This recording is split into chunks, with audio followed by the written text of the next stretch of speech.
오늘의 말씀은 유다의 왕이었던 아하스에 대한 이야기입니다. 아하스는 남유다에 있었던 최고로 악한 왕이라고 할 수가 있습니다. 남유다에 그래도 선한 왕들이 몇 명 있었는데 남유다에서 나라가 망하게 된 원인 중에 한 명이죠. 그 아하스 왕의 이 아버지는 요담이었었는데 요담은 상당히 그래도 괜찮은 왕이었습니다. 성전의 윗문을 수리하고 하나님 앞에 제사를 드렸던 그런 왕이고, 이 아하스의 아들은 히스기야였습니다. 히스기야 왕은 또 유다의 역대 왕들 중에 종교 개혁을 일으켰던 굉장히 선한 왕으로 우리가 알고 있습니다. 아버지도 좋은 분, 그리고 아들도 좋은 사람, 그런데 중간에 낀 이 아하스는 아주 악한 왕으로 손꼽히고 있습니다. 이 사람에 대한 평가가 3절에 보면 이스라엘의 여러 왕의 길로 행하였다 이야기하고 있습니다.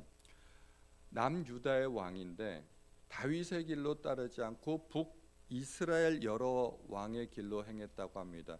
북이스라엘에 20명의 왕들이 있었지만 단 한 명도 하나님의 마음에 합한 사람이 없었습니다.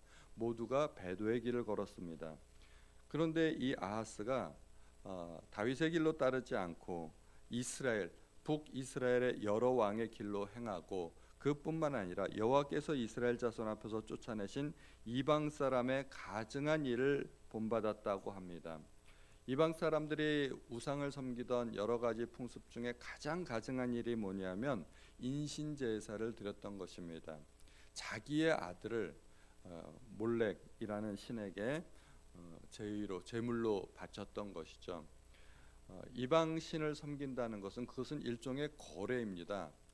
신과 인간 사이에 뭔가 계약이 맺어지고 내가 신을 섬기기 위해서 뭔가 좋은 예물을 바치면 신은 그에 합당한 응답으로 풍성한 곡식을 내려준다고 믿었던 것입니다. 그래서 신으로부터 좋은 것을 받기 위해서는 나도 좋은 것을 바쳐야 되지 않겠습니까? 그것은 일종의 거래입니다. 내가 먼저 뭔가를 드리면 그 신이 나에게 그에 대해서 합당한 응답을 준다고 믿는 것이죠. 그래서 이방 신에게 제사를 드릴 때는 항상 인간이 먼저입니다. 인간이 제물을 먼저 바치면 그 신이 그에 대한 응답으로 하늘에서 비를 내려준다고 믿었던 것이죠. 그래서 적당한 때에 비가 내리기 위해서 내가 가진 가장 좋은 것을 신에게 바쳐야 되는데 그게 뭐겠습니까? 우리가 가장 소중한 것, 바로 아들입니다. 그 아들을 신에게 바쳤던 것이죠. 이것이 이방 사람들의 제사 습관이었습니다. 하나님과 인간 사이에서는 어떻습니까? 관계가 전혀 반대입니다. 우리가 아직 죄인 되었을 때, 우리가 하나님을 알지도 못하던 그때 하나님은 먼저 우리를 사랑하셨습니다. 그리고 하나님이 아들을 우리에게 주셨습니다. 이방 우상 섬기는 거하고 전혀 반대이지 않습니까? 하나님께서 먼저 선물을 우리에게 주셨기 때문에, 우리에게 생명을 주셨기 때문에 우리가 그에 대한 반응과 보답으로 하나님을 예배하고 찬양하고 하나님께 감사드리고 여러 가지 이제 봉사도 하고 헌신도 하고 그렇게 하는 것입니다. 내가 뭔가를 해서 하나님께서 나에게 선물을 주시는 것이 아니라는 것입니다. 또 이 아하스는 백성들이 산당에서 제사 드리는 것을 허락할 뿐만 아니라 자기가 직접 산당과 작은 산 위와 모든 푸른 나무 아래서 제사를 드리고 분향하였다고 합니다. 하나님께서 명하신 것이 모든 산당을 없애라고 한 거였는데 백성들이 잘못된 제사를 드리지 않도록 그 원천 봉사하기 위해서 산당들을 없애라 하였는데, 이 아하스는 산당들을 없애지 않고 백성들이 그렇게 산당에서 제사 드리는 것을 방관할 뿐만 아니라 자기도 직접 그런 제사에 참여했다는 것입니다. 그러므로 이 아하스가 얼마나 악한 왕이었는지를 알 수 없습니다. 그래서 이 아하스를 하나님께서 심판하시기 위해서 이스라엘과 아람을 사용하십니다. 하나님께서 자주 사용하시는 그 징계의 방법 중에 하나가 전쟁입니다. 그래서 이스라엘과 아람이 동맹을 맺고 그 르신과 베가가 아람과 이스라엘이 연합해서 아하스를 치러 오게 되었습니다. 그런데 하나님의 이 심판 중에서도 사실은 하나님이 아하스가 돌이키기를 바라셨습니다. 하나님께서 아하스를 도와주려고 하셨습니다. 이사야 말씀을 보면 이 두 나라가 동맹해서 아하스를 쳐들어왔을 때 이 아하스의 마음이 바람의 삼림이 바람의 나무가 흔들리는 것 같이 그렇게 마음이 흔들렸다고 합니다. 요즘 말로 하자면 그 극심한 공황장애 아마 심각하게 그렇게 시달렸던 것 같습니다. 하나님께서 그래서 내가 도와주겠다는 것을 확실히 믿고 징조를 한번 구해봐라 그랬는데 이 아하스가 징조를 구하지 않습니다. 그래도 하나님께서 내가 징조를 주겠다 해서 주신 그 징조가 처녀가 아들을 낳는 것이고 그 이름을 임마누엘이라 하는 것입니다. 이 놀라운 징조, 메시아 징조, 처녀가 아들을 낳겠다고 하는 그 징조이고 내가 너와 함께하겠다는 이 임마누엘의 징조를 하나님께서는 이스라엘의 유다 왕국의 가장 악한 왕이었던 아하스에게 주셨던 것입니다. 그러나 아하스는 처음에 이 징조를 거부했습니다. 나는 징조 없어도 충분하다는 것이죠. 왜 이 아하스가 징조를 거부했을까요? 뭔가 믿는 구석이 있었기 때문입니다. 아하스가 믿는 구석은 바로 아수르였습니다. 이제 당시에 새로 떠오르고 있는 이 강대국인 아하스, 이 아하스의 도움을 내가 받으면 내가 아람과 이스라엘을 물리칠 수 있을 것이라고 생각을 했습니다. 그래서 도움을 요청했습니다. 도움을 요청했더니 아수르의 왕이 내려와서 목적을 이루었습니다. 아람을 정복하고 아람 왕 르신을 죽였습니다. 그리고 북이스라엘도 다 쫓아보냈습니다. 그런데 그런 일들이 거저 이루어지나요? 거저 이루어지지 않습니다. 8절에 보니까 아하스가 여호와의 성전과 왕궁 곳간에 있는 은금을 다 내어다가 아수르 왕에게 예물로 보냈더니, 우리 성경에 예물이라고 되어 있지만 원어를 보면 이게 쇼하드라고 해서 뇌물이라는 뜻입니다. 뇌물. 이게 예물이 아니고 뇌물이죠. 뇌물과 예물의 차이는 잘 아시죠? 그만한 대가가 있어야 된다는 것입니다. 그래서 아수르 왕 디글랏빌레셀이 드디어 아람을 정복했습니다. 그리고 아람의 수도인 다메섹에 가 있다는 이야기를 듣고 이제 자기가 도움을 받았으니까 자기가 직접 가서 아수르의 왕을 알혀내야 되지 않습니까? 그 왕이 직접 내려갔는데 자기도 직접 가서 적어도 감사 인사 정도는 해야 되겠기에 자기도 다메섹에 갔습니다. 다메섹에 가서 디글랏빌레셀을 드디어 만났습니다. 그런데 놀라운 것을 보게 됩니다.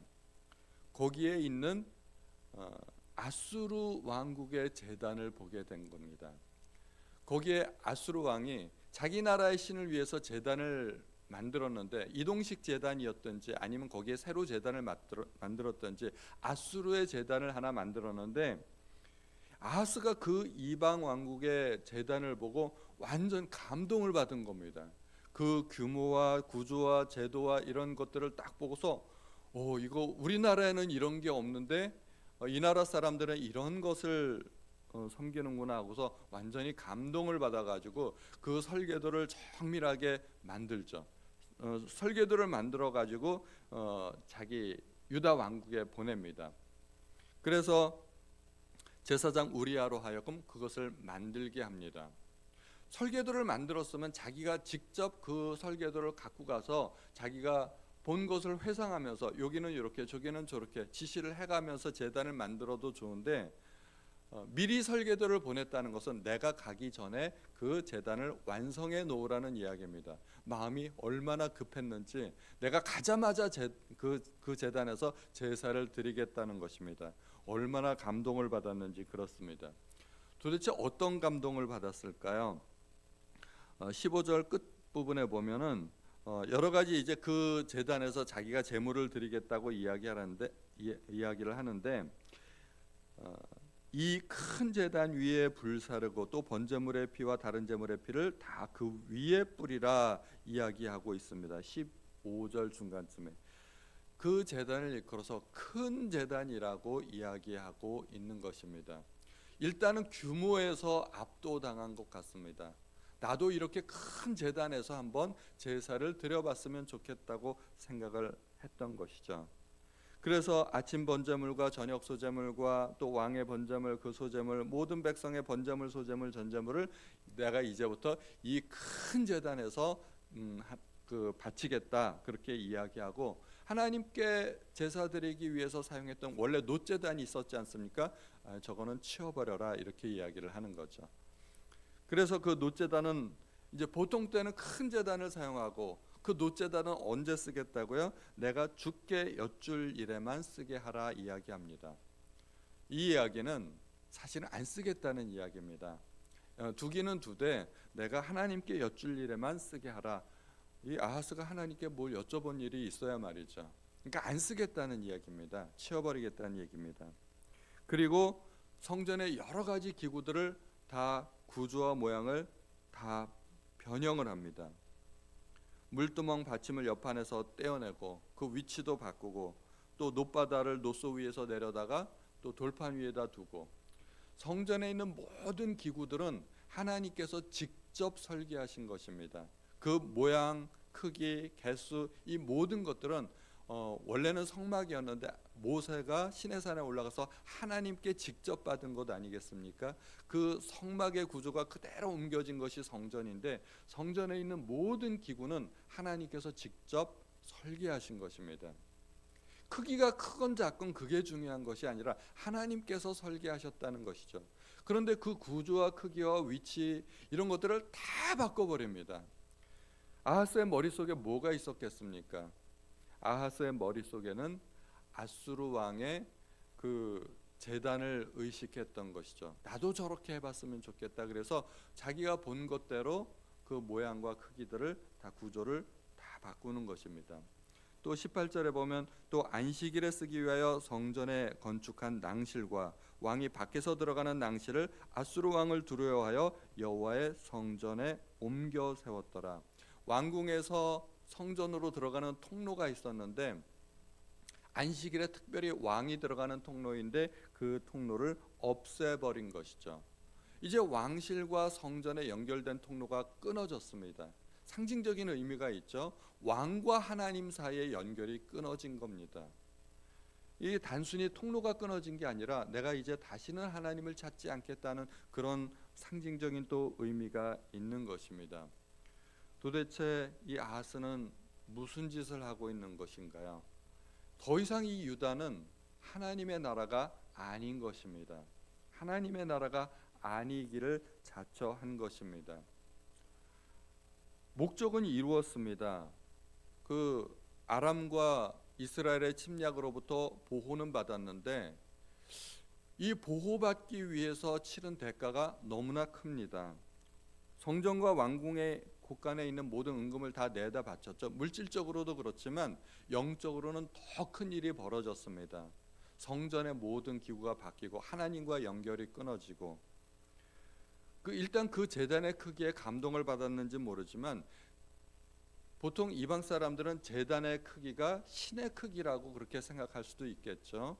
아마 아하스도 그렇게 생각을 했던 것 같습니다. 이만한 제단 위에서 그 예물을 받는 신이라면 능력도 대단할 것이다.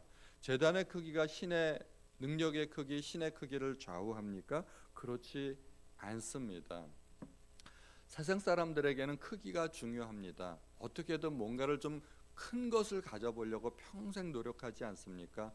아파트 크기, 차 배기량의 크기, 그리고 특별히 연봉의 크기, 사람을 평가할 때도 뭐 외모가 어떤지, 신장이 어떤지 사람들은 그것을 보게 됩니다. 그래서 사무엘도 다윗에게 기름을 부으러 갔을 때 하나님께서 용모와 신장을 보지 말라. 신장이라는 게 키의 크기인데 그것을 보지 말라고 하시지 않습니까? 그런데 사람들에게는 숫자, 크기 이런 게 중요합니다. 심지어 교회에서도 교회가 얼마나 큰가, 성도 숫자가 얼마나 되는가, 또 우리가 해외 선교사님들을 얼마나 후원하는지, 헌금은 얼마나 되는지, 이런 것들이 굉장히 또 중요한 이슈가 되기도 합니다. 교회가 크면 신앙도 클까요? 내가 큰 교회 다니면 그만큼 나의 신앙도 좋은 신앙이라고 말할 수 있을까요? 신앙의 크기와 교회 크기는 전혀 상관이 없습니다. 오히려 제가 보니까 큰 교회 다니시는 분들일수록 신앙이 안 좋은 경우가 많아요.